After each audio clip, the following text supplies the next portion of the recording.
Welcome back to the channel as we get into yet another comparison of market leaders. This time, the Traeger Timberline XL versus the Dual Fire. I think you'll enjoy the comparison.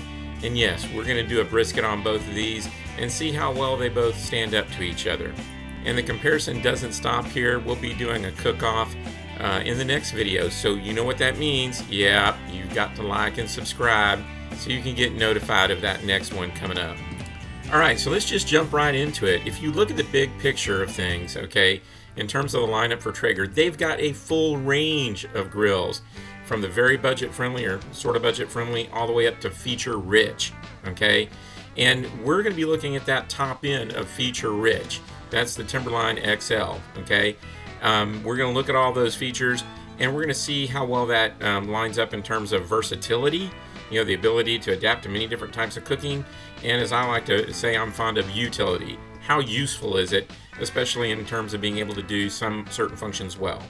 So now across the board, when we compare these, okay, dimension-wise, they are both large machines. You're going to need a fair amount of space to take care of each one of these, okay? But that just means capacity for the cook. Weight, yes, they are both heavy machines. As you know, I'm a big fan of good casters. The Timberline comes with good casters. I put new casters on the Dual Fire. Warranty-wise, this is interesting. Traeger is 10 years on paint, 3 on drivetrain, and 1 on electronics. Recteq is bumper to bumper, except for rust. Okay, so they both have good services and so forth there. App rating, both are high, but I got to tell you, the Recteq is full of features where Traeger is more like Z grills. Pricing-wise, Timberline is roughly $2,000 more than the Dual Fire. This is not a cheap machine, but both of them are peak residential units from each of their companies. Now, as far as the hype goes, Traeger is huge. They are focused on mid-range volume, and they are everywhere. Okay, Recteq is just now getting into some of those second-tier stores. Temperature range, Traeger is 165 to 500. Recteq is 180 to 700. Okay, so you got more high-end on the Recteq. Cooking-wise, 1,320 square inches on the Traeger, you know, 1,200, if you will, on the Recteq. Hopper size, you got a huge amount of hopper on the Recteq. Traeger, 22 pounds, but when I did that hopper dump, not everything cleared out, as you saw there. Now, in terms of versatility, you know, Traeger has super smoke, a warm mode, it's fully insulated, it's got an induction cooktop and 2 probes. Recteq has extreme smoke. It's got the direct and indirect. It's got a power outlet in the back and adjustable auger speed, all good stuff. Other options, you can bolt on with modifier from Traeger and wireless probes. And with respect to Recteq, you got the smoke box.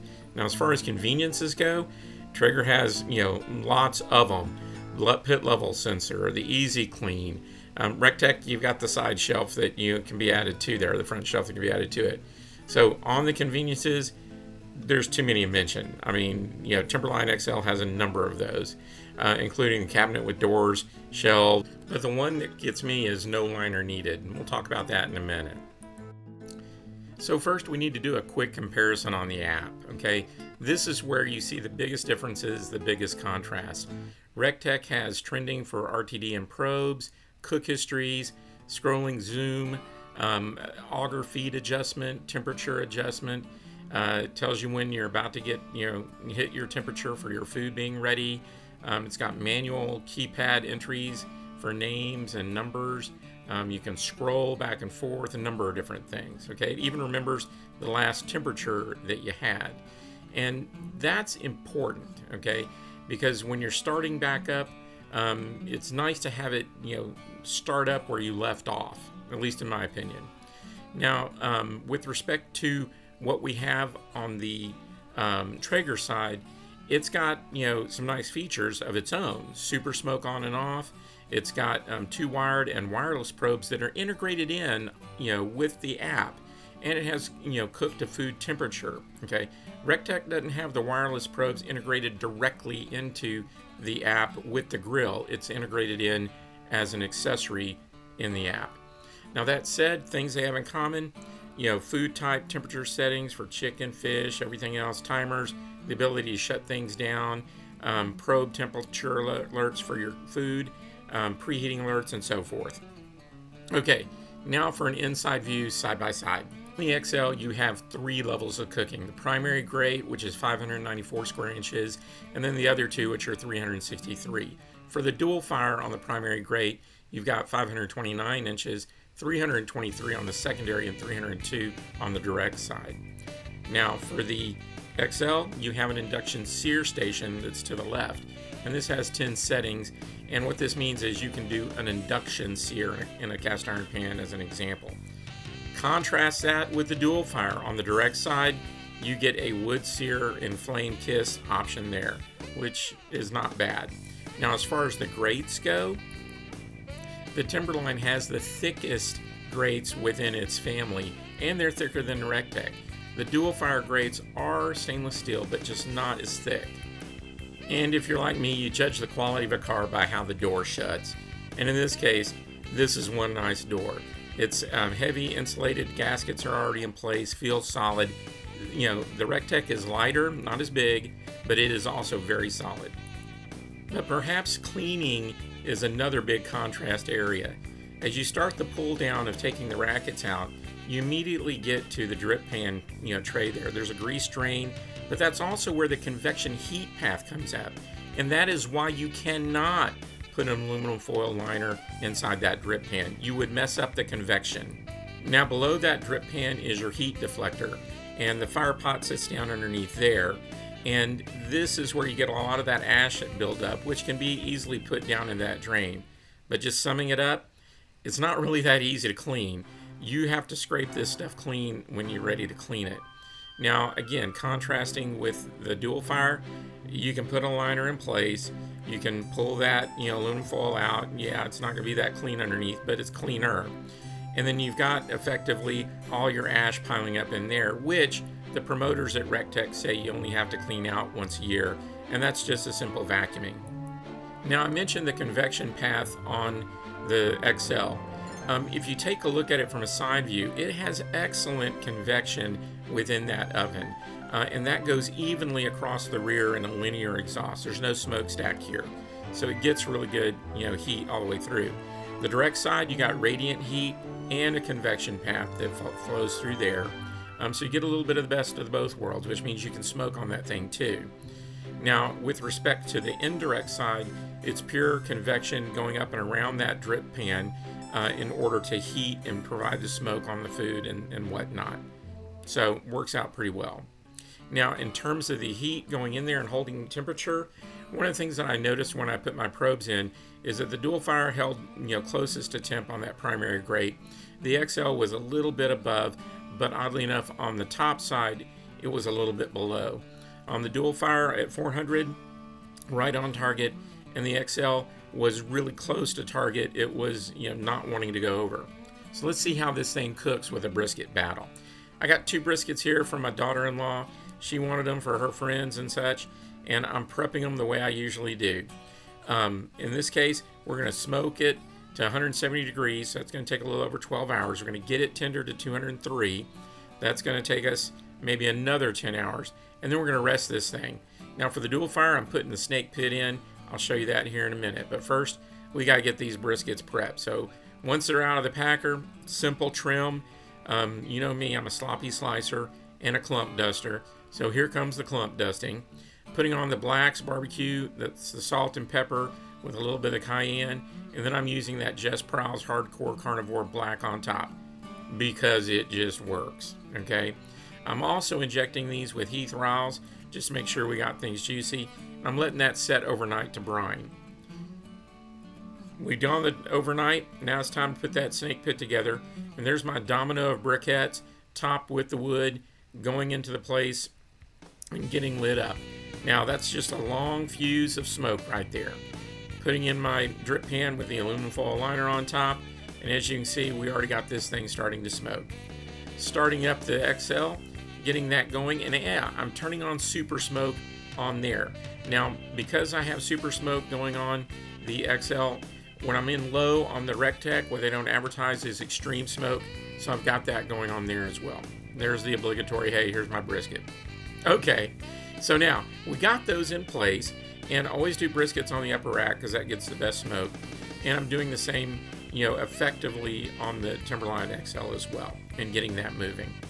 And yeah, there's that linear smoke path out the back. It actually looks pretty nice. Now here's the thing though, 2.5 hours in, I wanted to take a look to see how the bark was developing, and you already see things starting up on the Dual Fire. But I'm not seeing things happen as quickly on the XL. So I bumped that up to 180, and then said, you know what, I'm going to peek at this a little bit later as well. So 7.5 hours in, boom, yeah, you got some extreme bark and some good, deep color coming on. But not so much on the XL, and this is really puzzling me, okay?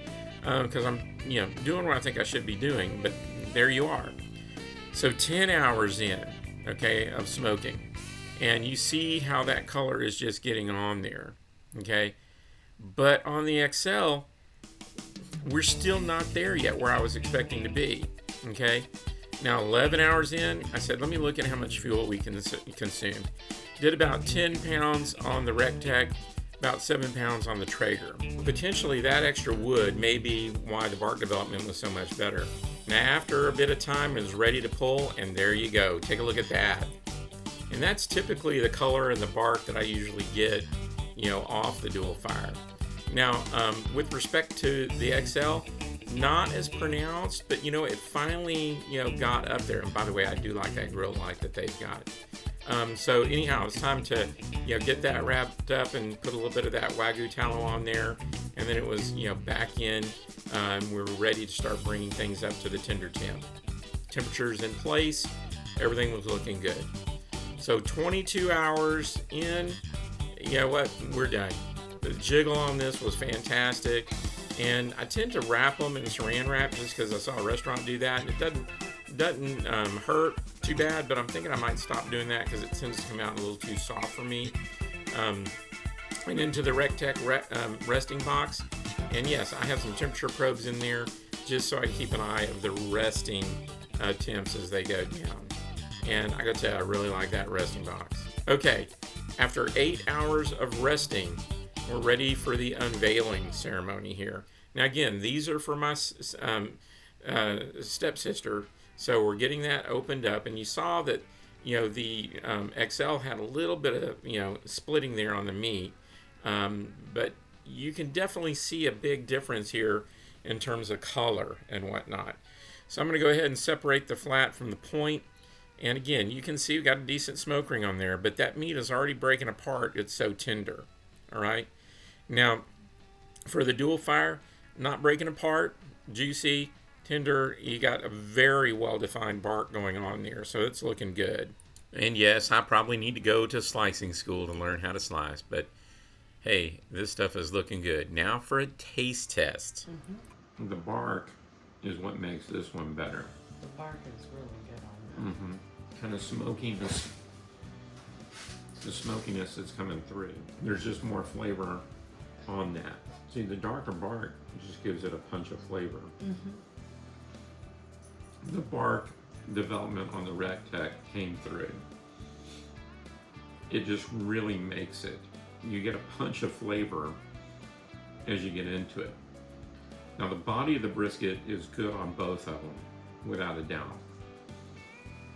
But when you get that extra punch from the bark, it just makes all the difference.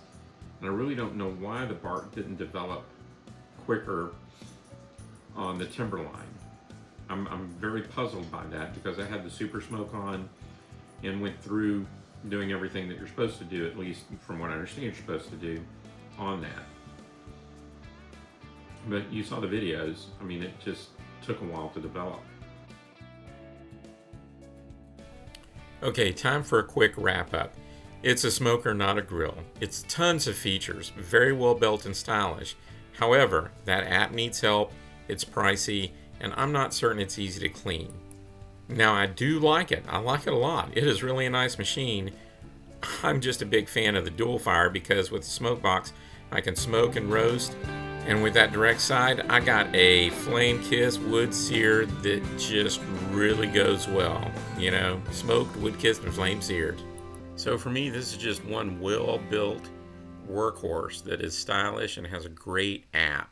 You know, it's just easy to work with. Okay, it's Zen time. You know, he always knows when it's 4:30 because that's time we play his favorite game of catch. That's right. He is a true watchdog watching the clock. And yeah, do me a favor, like and subscribe and give me some comments. Truly appreciate it.